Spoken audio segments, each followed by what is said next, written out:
मुख्यमंत्री नायब सिंह सैनी ने फतेहाबाद में श्री कृष्ण गौशाला बड़ोपल में गौशालाओं को चारा अनुदान राशि वितरण समारोह में शिरकत की।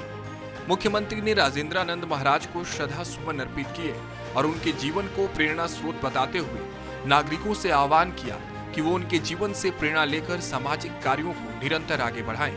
मुख्यमंत्री ने गौशाला प्रांगण में एक पेड़ मां के नाम अभियान के तहत त्रिवेणी लगाकर लोगों को पर्यावरण संरक्षण का संदेश दिया।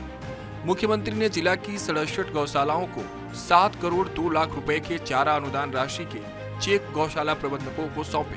उन्होंने कहा कि इस साल प्रदेश की 605 गौशालाओं के लिए कुल 88 करोड़ 50 लाख रुपए की चारा अनुदान राशि जारी की जा रही है।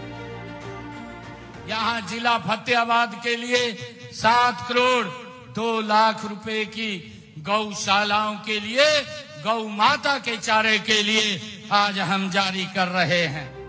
मुख्यमंत्री ने गांव बड़ोपल के विकास के लिए 21 लाख रुपए देने और बड़ोपल में वन्य जीव उपचार केंद्र का नाम श्री राजेंद्रानंद महाराज के नाम पर करने की घोषणा की। साथ ही मुख्यमंत्री ने फतेहाबाद विधानसभा क्षेत्र के लिए रखी गई 6 मांगों को फिजिबिलिटी चेक करने के बाद पूरा करने का भरोसा भी दिया। मुख्यमंत्री ने कहा कि प्रधानमंत्री नरेंद्र मोदी के नेतृत्व में पिछले 11 सालों में डबल इंजन सरकार गाय, गीता और गंगा के संरक्षण के लिए काम कर रही है। प्रदेश में गौशालाओं को चारे के लिए वित्तीय सहायता उपलब्ध करवाने के साथ ही उन्हें आत्मनिर्भर बनाने के लिए मांग अनुसार मशीनरी खरीद के लिए भी मदद दी जा रही है।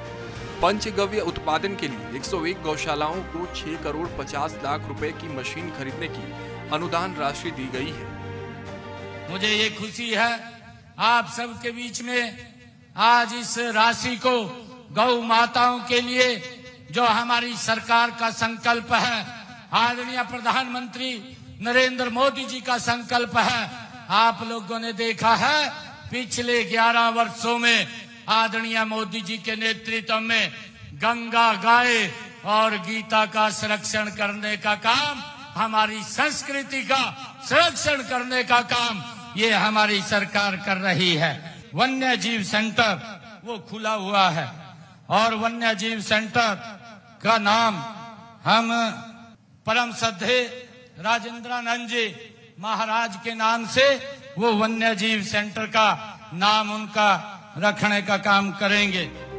मुख्यमंत्री ने कहा कि 10.5 सालों में चारे के लिए 358 करोड़ 50 लाख रुपए की राशि अनुदान के रूप में दी जा चुकी है।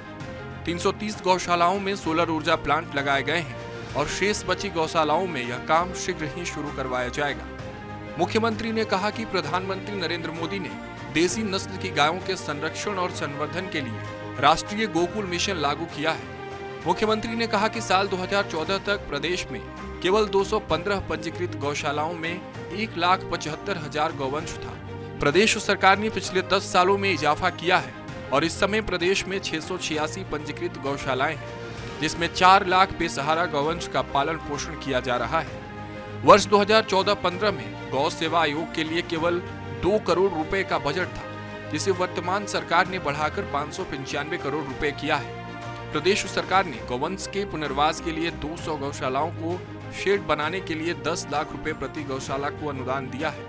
इनमें से 51 गौशालाओं में शेड बनकर तैयार भी हो चुके हैं। उन्होंने कहा कि गौशालाओं को 800 ई-रिक्शा दी जाएगी, इसके लिए खरीद प्रक्रिया जारी है। हरियाणा प्रदेश में 215 पंजीकृत गायें थी, जिनमें 1,75,000 गौवंश रहता था, लेकिन इस समय राज्य में 686 गौशालाएं पंजीकृत हैं, जिनमें 4 लाख बेसहारा गौवंश का पालन पोषण वो किया जा रहा है। भाइयों, हमारी सरकार की ये नीति रही है कि कोई भी बेसहारा गौ माता या पशु वो सड़कों पे न रहे, उनको गौशालाओं या नंदीशालाओं में पहुंचाने का काम वो हमारी सरकार कर रही है। मुझे ये भी खुशी है कि हमने गौशालाओं के लिए 303 गौशालाओं में सोलर प्लांट लगाए भी गए हैं। शेष बची हुई गौशालाओं में सोलर प्लांट लगाने का कार्य ये शीघ्र ही पूरा कर लिया जाएगा। हमने अभी पंचकुला में आयोजित कार्यक्रम में गौशालाओं को ई-रिक्शा देने की घोषणा भी की थी। मैं बताना चाहूंगा कि गौशाला को 800 ई रिक्शा की खरीद की प्रक्रिया हमारी तेजी से जारी है। समारोह में कृषि एवं किसान कल्याण और पशुपालन मंत्री श्याम सिंह राणा, लोक निर्माण मंत्री रणबीर सिंह गंगवा और राज्यसभा सांसद सुभाष बराला ने गौशाला बड़ोपल को 11-11 लाख रुपए देने की घोषणा की है। Bureau report, Swaraj express.